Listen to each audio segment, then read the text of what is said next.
rushwa ina athari zake kubwa sana katika uchaguzi. Athari ya kwanza, tutachagua viongozi wasiofaa kwa sababu tu wametumia fedha. Lakini pili, kwa kutumia rushwa tutakosa viongozi wenye sifa za kutuongoza kwa sababu tu hawana fedha. Si ndio jamani?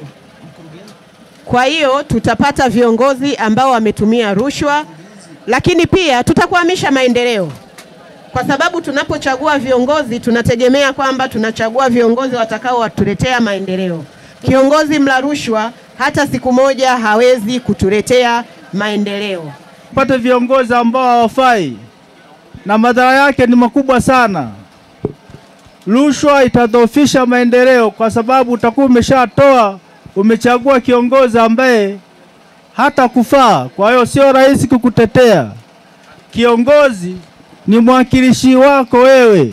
Kupata kiongozi asiyekuwa bora katika serikali zetu, maana yake ni kwamba kiongozi hataweza kusimama na kuwa thabiti kwa ajili ya kutengeneza maendeleo. Badala yake ataweza kutumia ile opportunity kwa sababu anakuwa ni mtu ambaye amezoea rushwa, kwa atakuwa ni mtu ambaye anakuwa anachukua pesa kwa ajili ya matumizi yake binafsi. Lakini pia athari nyingine ambayo inaweza ikapelekea migogoro katika jamii, kwa maana kwamba viongozi wenyewe kati yao hawatakuwa na maelewano mazuri.